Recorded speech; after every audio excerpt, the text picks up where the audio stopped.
Thank you for joining us wherever you are. This podcast episode is brought to you by the Old Ways Actual Play team. This actual play uses the 7th edition Call of Cthulhu tabletop role-playing game rules by Chaosium. This actual play is performed by adults and in an adult setting. While we try very hard to stick to languages for all ages, listeners should know that this podcast may include mature themes. All content, including names, places, events, companies, and etc., that may bear resemblance to entities living or dead, is strictly coincidental. My name is Michael Diamond, and for tonight's game, I will be your keeper.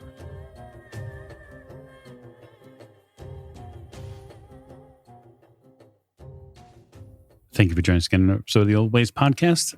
I'm your keeper, Keeper Michael. We return to Masks of Nyarlathotep, where we are still in Egypt, although that may be changing. And so we're going to get to introductions tonight. To my right. This is Tiffany, and I play Maeve O'Shea, and we're getting the fuck out of Cairo. Indeed you are. And to Miss O'Shea's right. This is Morgan. I play Lillian Lane, and we're going on a trip. Again. Still. At the end of the table. This is Jake. I'm playing Jack Doyle, and it looks like we've got the band back together. It does appear that way. To Mr. Doyle's right. This is James. I'll be playing Dr. Sigmund Tottenbach. And if we're a band, what instrument would I play? Shillelagh. And last one, certainly not least. This is Alex playing Saint-Berlin, whose world is swimming in a perpetual downpour of blood, violence, and pain. So it's like a Friday. Yeah, it's pretty much just another week for you.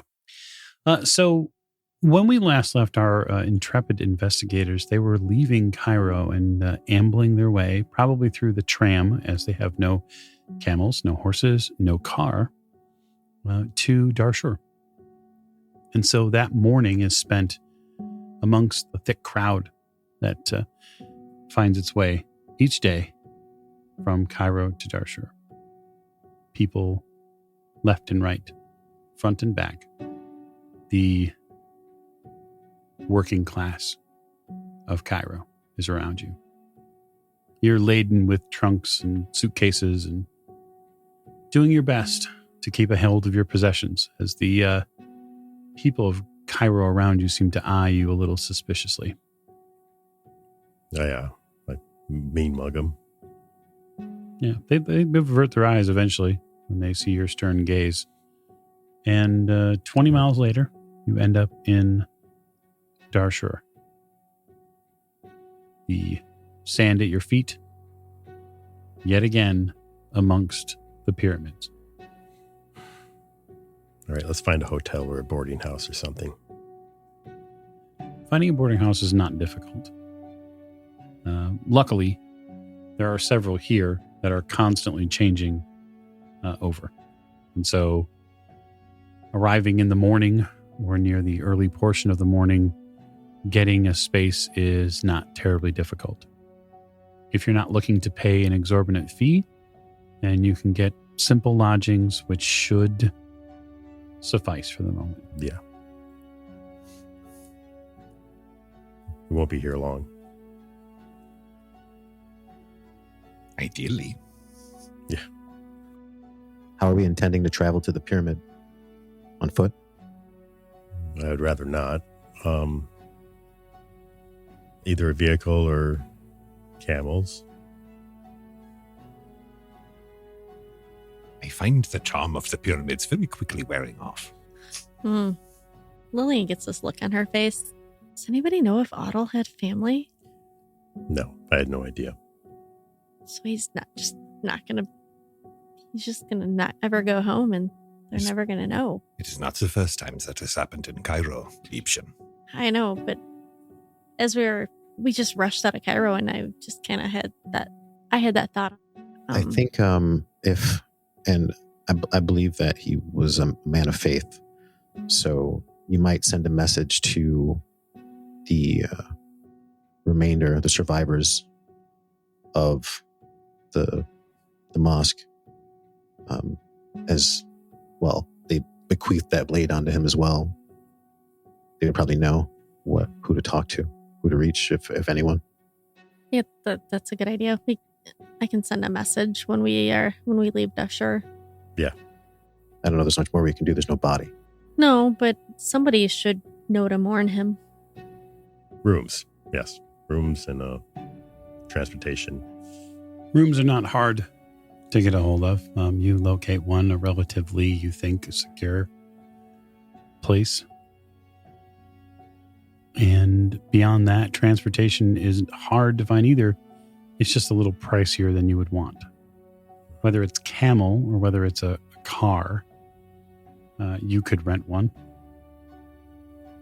I'm thinking camel is probably the best way to go in the desert. I can't. Right, probably. I don't know if I trust a rented car into the desert. I do not trust the mechanics to not be part of the people that we are avoiding. Yeah, we'll have Lillian help us because she knows horse flesh and camel flesh, right? Close enough. Do we want to double up on camels so we don't have to rent so many? You rent some camels. Okay. There's no need to complicate it. Is there a market here? Absolutely. I want to pick up some stuff. You pick up some stuff. Anything specific? Stuff we can use if we're going out to the pyramid. We might actually have to break into it this time. Yeah. So you recover a few tools, a crowbar perhaps. See if they have any of those pump sprayers. Probably not. And I'll tell you what, give me a luck roll, Jack. Oh, sweet. It's something I can actually use my luck on. Fuck you. 91. They don't seem to have many here in Darshire. Not your lucky day, it seems. You collect some tools. And ammunition. Ammunition is findable. Okay. You're not necessarily sure it's as consistent as some of the previous rounds you've had. No. The stuff made in England is pretty good. I'll see what I can, get. Yeah. Shotgun shells, 45, 38. Yep. What do you got? 308 over there? Yeah. We'll say that you get and flares. Hand flares or Dr. Flares. Dr. Flares. Ammunition for Betty. Jack already knows that he's out of flares because he used the last rummaged through the bag. So okay. You find, we'll say 2 flares. Okay. And some ammunition and a few tools. Okay. That's all I need. Okay. And a postcard. You grab a postcard. So the trek out there by camel is about a half an hour. You leave Darshur behind. The path to the bent pyramid is fairly well worn, although it's not a huge tourist pull like the Sphinx or Giza is. There's probably a handful of other camels and maybe a single auto on the way. But by, we'll say about mid-morning, you reach the bent pyramid. Is it very busy? It doesn't look terribly busy. You see that there are, as you would expect, there are some Egyptian National Guards here. Mm-hmm. Not uncommon. So I have the expedition supply list that we never got to utilize. Mm-hmm. That Otto was, gracious enough to help us get, but we'll never really live to see used. Mm-hmm. So distributing that stuff, I don't know how much of it we have, but it involved like pickaxes, shovels, crowbars, torches for people. We had never gotten around to doing that because we were going to do it when we came out to Darshur. Right. So, okay. Yeah, you have the list, but that's it. Oh, so I have the list. Yeah. You have a list of wonderful things that would be amazing to have. So that's the kind of stuff we picked up. Some of it, whatever. Probably a sparse amount of it, yes. Yeah. I'm not doing an actual dig here. So, Jack, entrances to the pyramid exist on its west and north face. It was constructed before the Red Pyramid. That's something you would be aware of, Miss O'Shea. In fact, much of the pyramid's limestone cladding is still visible.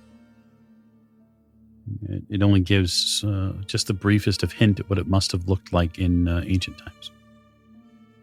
It's a very awe-inspiring, if unfortunately built at an improper angle, It's quite a sight. Okay, I guess we'll start trying to check out what we can access without drawing attention. Well, we probably want to enter in the side that would be facing a setting sun. Okay. Why would you say that? Because of the information that I found when we were researching. Okay. So you would go towards the west entrance. Yeah. So what's your plan on getting to the west entrance? You're going to have to go around, obviously. So when you enter this area, you're going to pass by what is effectively a Egyptian patrol. Okay.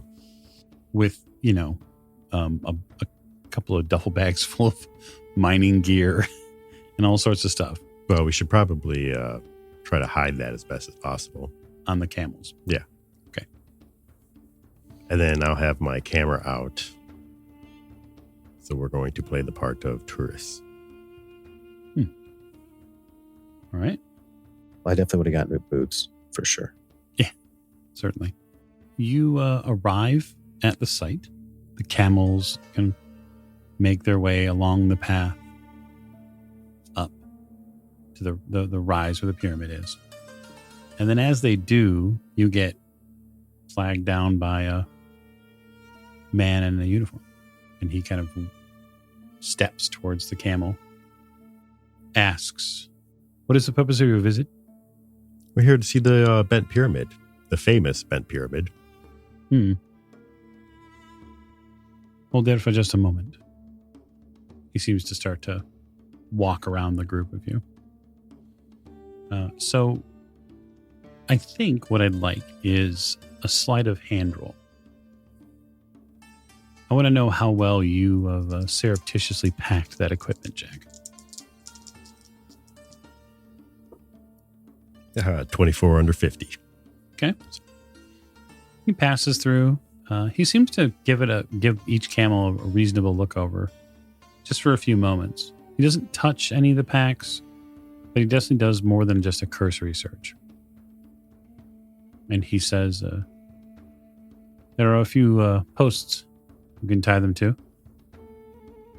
You must be very careful here. There have been some rather strange accidents." Accidents?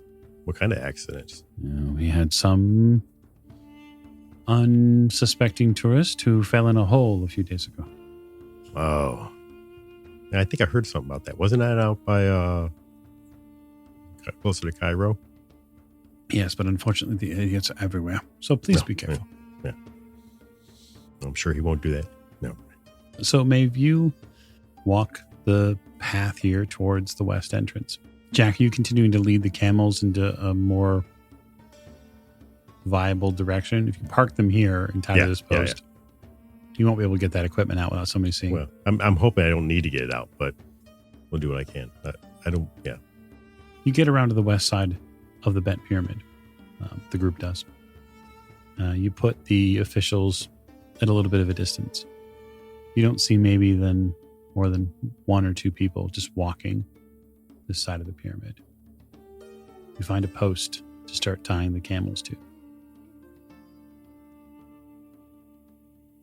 Unlike the north entrance, the west entrance here seems barricaded.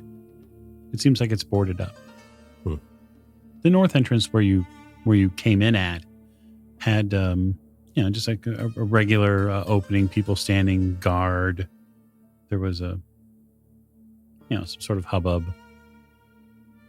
Not the west entrance, though. If it's boarded up, does it also mean it's like unattended? Sam, it is unattended. Oh, look at that. Let's just go get a closer look at it. Okay, you get a closer look at it. The bent pyramid begins to dominate your vision. You arrive at the doorway and you see a bunch of boards. Like over the doorway? Yeah, it's boarded up. I mean, seriously, boarded up. Okay. They hold firm. You touch a couple boards and you realize this is really for show. These boards are pretty loose. Can I surreptitiously as possible maneuver a couple of them to allow a small You hole? certainly could. What would you No, like? no roll needed. No roll. Just Sweet. intent, my friend. You sort of move a board down here, move a board up here, and you're like, oh, yeah, we could totally slip in through here. Ladies, Yeah, I'll go in. You step in past the boards, and you to duck a little low and then move in toward the entrance, and you realize that the entrance here leads to a funerary chamber. Not uncommon, Mhm. given that it's a pyramid. It's roughly in this sort of great center of this pile of stone that, given the fact that this the change here of the walls of the pyramid, just shining a torch around, the chamber itself is fairly devoid of artifacts.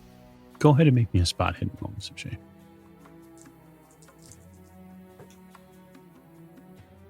That is a 60 under 75. As you pass the torch around a little bit, as the rest of the group is filtering through the boards, you see two alabaster white pillars at one end of this funeral chamber. It's where we need to go. So I'll wait for everybody else. Doc is following towards the back as he's taking in as many details as possible. He still finds this fascinating, even though the shine has gone from Egypt. Yeah. This is a funeral chamber. You're not really sure if it was actually used. Like maybe this is a little different than the last one you were in. Maybe this is a fake. The only thing that stands out really as you get in and your eyes finally adjust to the light in here is that there are these two white pillars at the rear of the room. And they're alabaster white. They're bright under the torchlight. Yeah, once everybody's in, I'll just start heading towards those. Follow along. you know where you're going? I have a rough idea. Okay. We've done more with less. Does it look like anyone else has come through here? It does not. The dust on the floor is undisturbed. It looks like near the entrance, maybe if you're looking very carefully at the sand, and I'm assuming you would be just because you're trying to get a judgment of the area. It looks like maybe there were some footsteps, but they're more than a week old, you'd think. Okay. Yeah, flank Lillian. So you go over to the pillars, Miss O'Shea, and you begin looking at them. Why don't you make me another spot hidden roll? That's a 68 out of 75. You are examining the pillars just visually. The left seems in fairly good condition. The right seems just as well in good condition, but there's something about the right that you feel is a little off. There's something here, you're not seeing it. There's no writing. There's no, like if I look at the base of them. It's missing something. Mm. Like the iconography on the base of the right is missing something. It's not fully detailed. Ian Willem and Kafur both assumed that whatever was here was underground. There's got to be some sort of entrance, right? Some sort of passage. If she's staring at the pillars, Yeah. Oh, I might as well look at them too. I don't know what I'm going to find, but Go ahead. It's a hard spot hidden roll. okay. What's beyond the pillars? Just a wall? That's Yep. 26 under 99. When she moves the torch jack from the pillar to the wall to see if there's something extra there, you get a flash, just a slight flash of something interrupted. There's a break in the image of the pillar for just a moment. I'll use my torch there and I'll try to feel it. Set back in the side of the right pillar, you see, because it butts up right up against the pyramid wall, you feel there's just the slightest of gap here on the right pillar, and it goes up maybe 8 feet. There's a gap here. Yeah, we're supposed to pass through the pillars, so I figured there would be a way. So it's got to be a button or a lever. Yeah, there's something on this pillar that's missing. I'm assuming it's going to be kind of like those snakes that we saw. Right. So I'm trying to find what it is. Well, help. So it takes a couple of minutes, but with the majority of the investigators searching by hand, you realize that the right hand pillar has not only a groove on the left side where you're looking, but one on the right as well. And you think if you all moved it together, it might move inward. Yeah. That the pillar itself might be false. Right. Okay. Then we'll try to open it. That's a strength roll. So the way this works is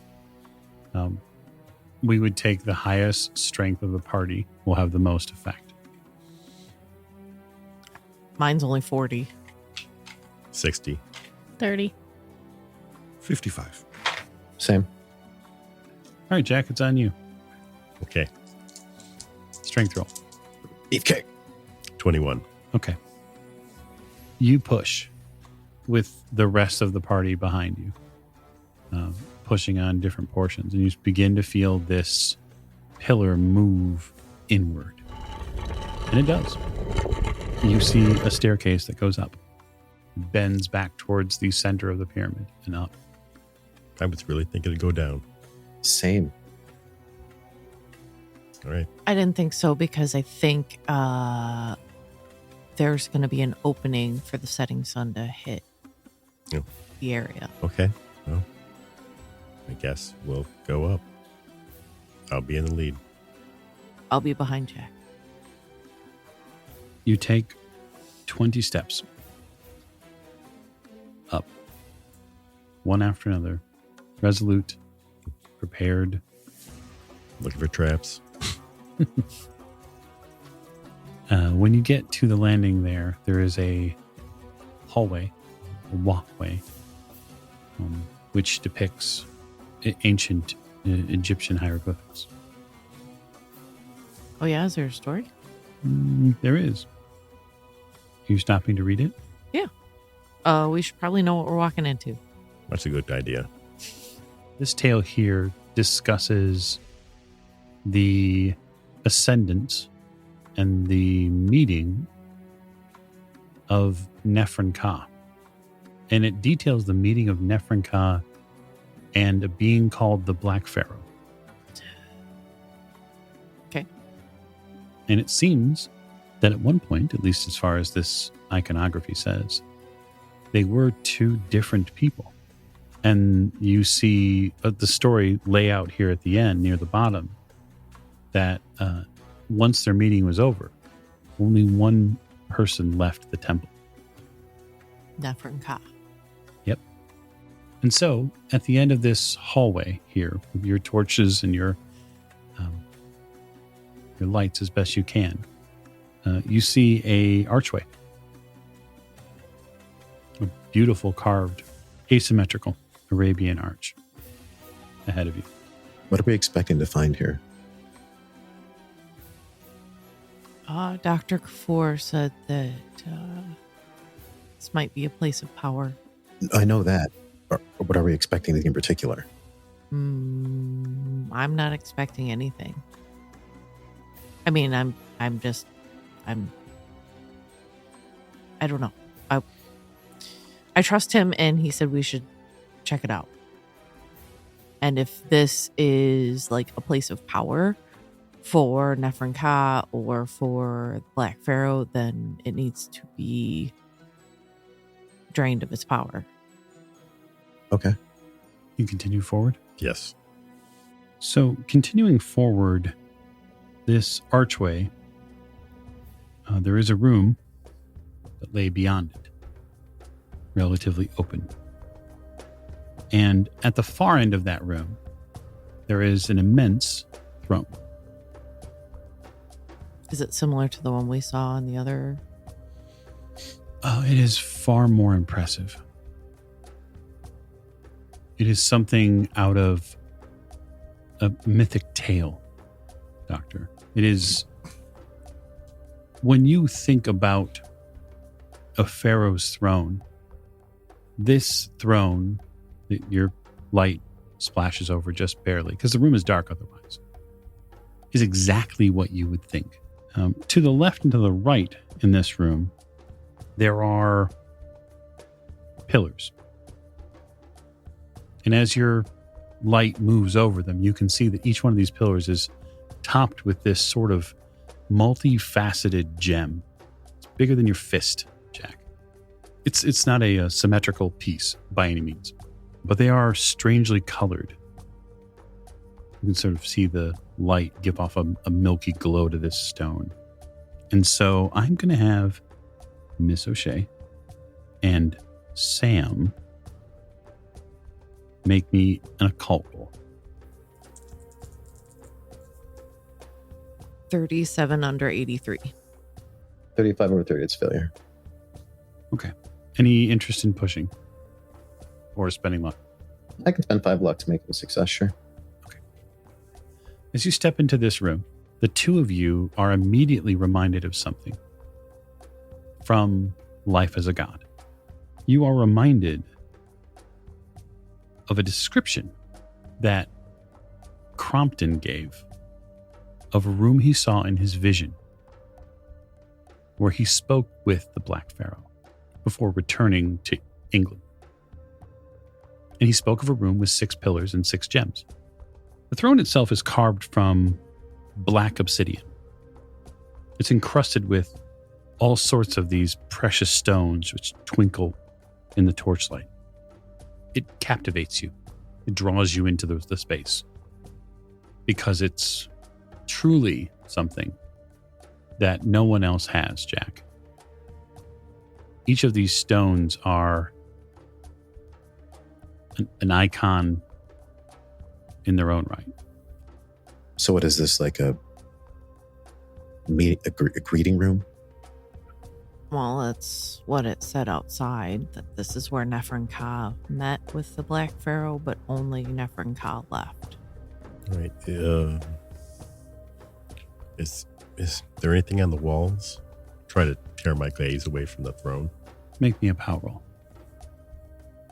I'll start looking at the walls since he mentioned that, because I can look away. 78 over 50. Yeah. Did you say 78, Jack? Yeah. Interesting. I think the Hand of Fate is going to allow you to re-roll. Got 14. Okay. You can barely pull yourself away from an inner desire to claim the stones on the throne. And you pull yourself away, having pulled your hand out of your pocket where your knife is, thinking that it would be the perfect tool. And you sort of redouble your own resolve to not come apart. There are things on the walls. Now, there's a wall behind the throne. There's a wall to the right and to the left as you enter. So I would ask you, Miss O'Shea, which wall are you going to first? On the left. So the wall to the left of the throne is very interesting. You see that it has 2 bas reliefs. There is a large chart and some sort of smaller depictions, circles. It's very formidable. Is it like astrology kind of circles? Do you have science astronomy? I do. Well, why don't you roll? Doc is going to check out the base of this throne. Okay, I'll give you in a minute, Doctor. Yep. It's a 61 out of 41. I will allow you an occult roll as well. Oh. And if you can get a hard success in your occult roll, I will allow you to pass the test. 53 out of 83. So you would need to spend 10 luck. Yeah, I could do that. You begin to get a little enraptured with this wall. And you realize that there are planetary positions here. And you also realize that they seem to be making some sort of calculation. They're pointing to a time. Like a time that seems familiar? Well, Like that we figured out on the thingies? okay, first of all, thingies is vague. The chronometers. Maybe. You hear a ticking in your head, Miss O'Shea. A steady, rhythmic ticking. And it moves forward enough in your brain as these planetary symbols swirl in front of you, just for a moment. And you realize that there's a position point in the future it's pointing at. Mm-hmm. This sort of configuration of planets here is going to match up on January 14th, 1926. Okay. Doctor, you went to the throne itself? Yes. So shiny. Yes. Absolutely. Yep. As I said before, carved from black obsidian, encrusted with precious stones. Is it one piece? The throne? Yeah. Yes. My God, it must weigh 2-3 tons. Easily. It's also enormous. Like too big for a person? Yes. Doc very openly acknowledges that call of the void to sit in it, but recognizes that's probably a terrible idea. So he looks around the back of it and along the floor base to see if it is in fact joined to the wall or the floor, or if there are any scrape marks. Okay, so there are no scrape marks. It is not bounded to the wall either. There are some reliefs behind the throne. Shine a little light on them. You see some hieroglyphics. You see some other markings here that don't make any sense. They're not Egyptian at all, it seems. You could make a Cthulhu Mythos roll if you'd like.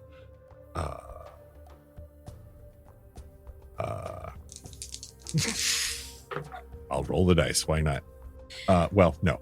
Then 29 over 6. Yeah, no. There are just some symbols here you do not understand. I could look at it, but You're once looking I'm, at a wall. so- once I'm done. Speaking, Lillian, you're a little busy with the planetary stuff for the moment. Miss Lane, are any particular thing catching your eye here? I am actually going to wander over to where the doctor is, Mm-hmm. and I am going to perform psychometry on the throne. Oh, Oh, that's an... do I see her reaching out to touch No, the throne? no, not at all, Doctor. You're busy writing glyphs down behind the throne. I do. I'm going to very delicately slide in front of her and help her wrist kind of back to where she is without using a whole lot of force, and just ask, is that really what you want to do? Do I inadvertently then perform psychometry on Sam then? Since I'm Absolutely. That's touching a him? fantastic idea. I think that's a great I knew idea. what's wrong with you.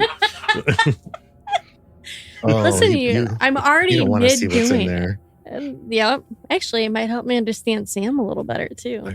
Oh, I think it's going to help something. I mixed the poison. Do I accidentally drink the poison? Wouldn't let me touch. Wouldn't let me touch the throne. Oh, that's gonna.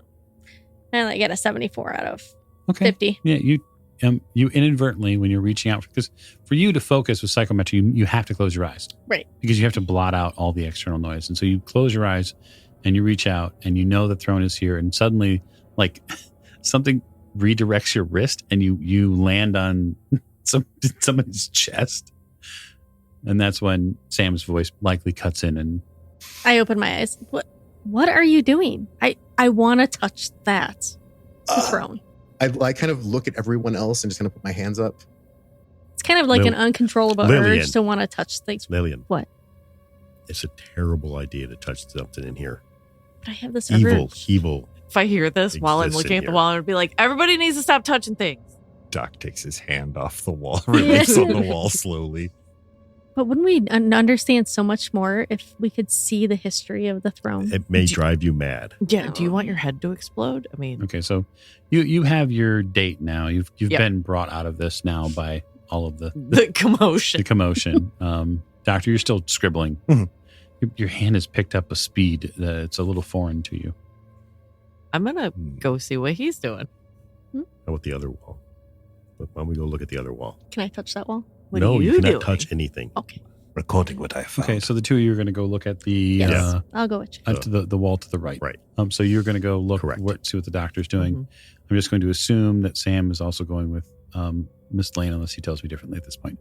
Pretty much, yeah. Miss O'Shea, you join the doctor. You see him furiously scribbling in his notebook strange symbols as he's staring up at this wall. You see splayed out in front of you Egyptian hieroglyphics, and then you see multiple rows of different non-Egyptian symbols. Mhm.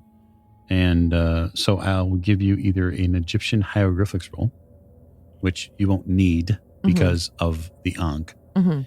or a Cthulhu Mythos roll, your choice. So it's not a mythos language I know. It is not Aklo, if that's what you're Yeah. asking. It is not. No. Okay. Well, I will take my mythos roll because I know how to read hieroglyphics, and if the Ankh isn't going to let me read those, then I'll need my mythos. Yeah, the Ankh's not going to let you read these. That's a 21 out of 31. Okay. Amongst the glyphs here, the ones that you're reading, it's a prophecy. The glyphs foretell of the impending birth of a child. That child is sired by Nyarlathotep within the mountain of the Black Wind. And although the date here seems fairly vague, it feels soon to you, Miss O'Shea. Like the date from. No, No? not like the date from the astrological. Okay. This is something else. Okay. The prophecy further foretells that there is a vast destruction awaiting to herald this birth. Man, I hope I can read this later. Lillian, was wondering if you could help me take a look at these. I pointed at the columns with. You said there were large, like multifaceted rocks, milky rocks. Yep. I think it might be worth taking a look at those.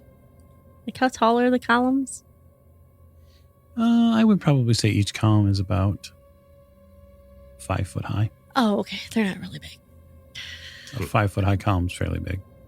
Well, How tall are you? Wow. I'm probably over 5 feet. Probably. Yeah. So I can Yeah, it's fairly reach tall. the top of them. Yeah, the gems rest on top of them. Yeah, I can help you look at the columns. What are we looking to? What kind of information are we looking to glean from them? Oh, I don't know what they do, or if they do anything. Yeah, we could try. I don't know. Do the We're gonna touch do one. the aren't you? columns turn? We're gonna touch them. Yes, I promise. I won't do the thing. Okay. You're going to touch the rocks? I'm gonna see if there's any sort of like. Are these stones attached to the column? Are they resting on something? Yeah, they're resting on like a small, what looks like brass circle. Okay. And they seem to be fairly well fastened. At least visually, you have to know for sure. You have to pick one up to be absolutely sure if they would come off. But visually, it looks pretty solid. I'm going to move to the last wall when I get a chance. The one that they were going to go to but didn't. Right. I think Okay. Jack went to it. I went to it. He did. So, Sam, are you trying to move the rock off the pillar? Well, I was going to inspect to see if it does move, right? So, like, these people like weird mechanisms? We're just exposed to stairwell. I don't know if this thing is like a switch or a pedestal or a wheel, or if there's anything going on with it that isn't just like a rock on a pedestal. There's no find and remove traps here, my friend. Okay. Yeah, there is. So- It's called mechanical repair. Right. But there's no mechanics here at the moment. Okay, good. That's good to know. See, that's a thing. All right, it's a rock. So, I don't want to touch it. okay, then don't. I'm gonna touch it. Is it warm or anything? Did the touch? It is not, actually. Can you turn it? Can I turn No, the you gem? can't. It doesn't seem to move. You do get a very strange tingle on your fingers when you touch it, though. Like an electrical type tingle? No, like or- it's cold. Oh. Is there anything with the way the columns are laid out in the room? Is there any sort of rhyme? There's more than one column, right? There are There's like 6 total. 6 or Yep. Are they laid out in some sort of way? 3 on the left, 3 on the right. It's a symmetrical setup. 3 on the left, 3 on the right. And they sort of sit off from the walls themselves, right? So it's almost like they are arranged as a walkway from the archway you came in, right? And then beyond the pillars to the left and the right, those where the relief walls are with the images and information that you've gleaned at this point. Like basically they would direct you to the throne. Absolutely. Right. Yeah. So, Maeve, you said we'd have to draw the power out of this place. Are these things like conduits? I don't know. I was just told that there is rumor of great mystical power. Now, this power doesn't necessarily hold on. I don't have all the information yet. Can you just let me look at the last wall and see what that says? Speaking of, Jack, you get over to that wall with your light, your torch. It's a sort of a distorted map that sits on this wall. It's carved into it, but its shapes you recognize. You see Eurasia, Africa, Australia, Western Pacific. There's mountains, rivers. There's even some continental outlines. But no cities, no nations. Your light flashes over the map more than once, and you see that there are some uncut rubies that form sort of an elongated triangle on the map, each respectively making a point. Do I recognize where some of those points would be? Yeah, I'll give this to you. It's no need for a roll. You're a man who's traveled and has probably looked at a few maps in your time. There's a marking point. What looks like in the east China Sea. There's one here that's marked. That's likely Kenya. And then there's a point in Western Australia. And then in this, there's some sort of strange arc that's been carved into the middle of this map here. It's a hard difficulty, but if you've got appraise, which I'm fairly certain you do, archaeology, or a specific art craft like fine art, carving, or stonemasonry, you can make a roll. Yeah, it'll have to be appraise. Go ahead. And I do not make it. Okay. But I'm going to take pictures of this map. Okay. You pop a couple flash bulbs of the map. No, Lillian has was raised with art and stuff like that. Well, I'm taking pictures of Just so we something. can look at it later. Yep. Okay. Or if, it draws your attention in a black room. Miss O'Shea comes over while you're looking at the map and taking pictures, Jack. Hey, look at the rubies there. Mm-hmm. They have marked 3 points. Mm-hmm. Kenya, Australia, and somewhere in the South China Sea. Okay. Have I finished writing? You have finished writing, Doctor. There was a lot to sketch. There's a ton, actually. How many pages have I filled, ballpark? Sorry to interrupt. I would say probably 8. Do I remember doing any of it? You remember doing the first 2. Okay. So there's no markings in like Europe, like specifically London. Nope. There's not even a mark for Egypt. Well, in Kenya, there was word of the Black Wind. Oh, that's where the bodies were found by that forest. Yes, that's where the And they said it was the Carlisle cursed. expedition met their end. Mm-hmm. I only mention that because Black Wind is mentioned on the other one. Okay, so there's these 3 points. What's in the center of the 3 points? Center of the 3 points would be islands, the Indian Ocean.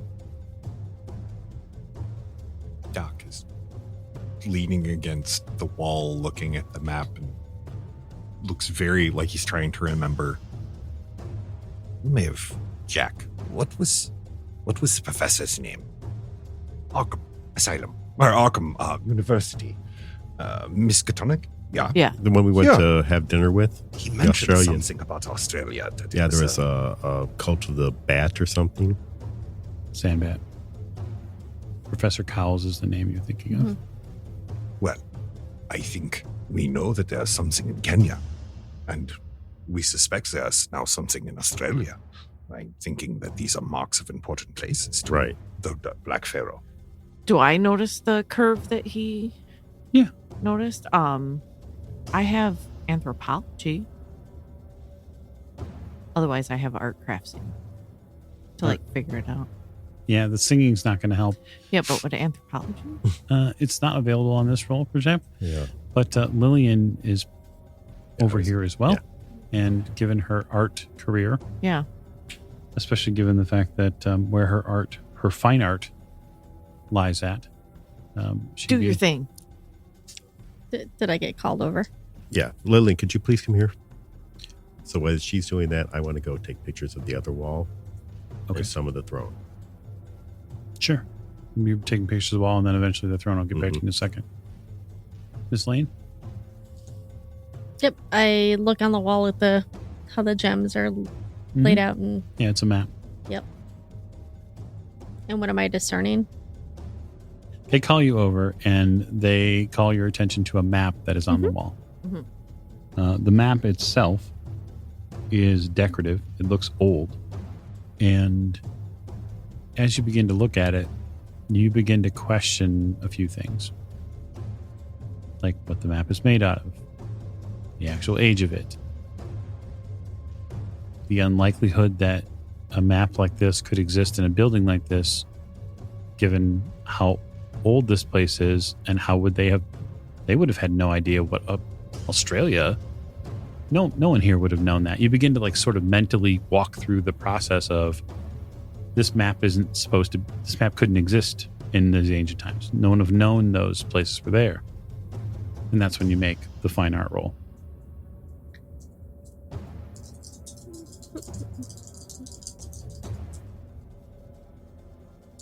I have an 18 out of 25. Very good. This map is no more than 10 years old. So somebody has been utilizing this throne room. It does seem to be that way, yes. It doesn't actually say like Australia and Kenya. Like Nope. Jack just Nope. Right. They're Just more fills it in. that. They're- You discern that. they're almost just rough drawings and etching outlines of where the continents would be. You've seen world maps. You traveled the world, so you know what those solid British explorer crafted maps look like. This is definitely not it. Jack, you go to behind the throne, and you're continuing to take pictures as best you can. You're going through a ton of flashbulbs. Right. And at this point, the air is now filled with sort of this acrid cordite smell. What's on the back wall? Egyptian hieroglyphs, strange markings, Okay. all sorts of different things. So you're over by the map. Lillian, you're over by the map. The doctor is where? The doctor has not joined them at the map. So I Jack would be believe. back by him by the throne. Yes. A breeze enters the room. A strong one. From Behind you from the archway. And as you turn, because you're going to look, it's natural. A very tall figure walks in. Dark skin, impossibly tall. And the air shimmers around him. In the finest Egyptian regalia, a pharaoh enters the room. With him, air rippling behind him, as he walks very slowly, very dutifully through these pillars. These gems burst into flames. And the realization that the throne room is now coming alive pulls your vision back towards that archway. And just like water, the rocks mold and meld the archway shut. And you hear throughout the chamber a voice that shakes your bones. Come now, speak with the Pharaoh. And that is where I'm calling the episode to a close. So thank you so much for joining us on this episode of Masks of Nyarlathotep. And next week, we'll pick up with a little chat with the Black Pharaoh. Thank you, and good night.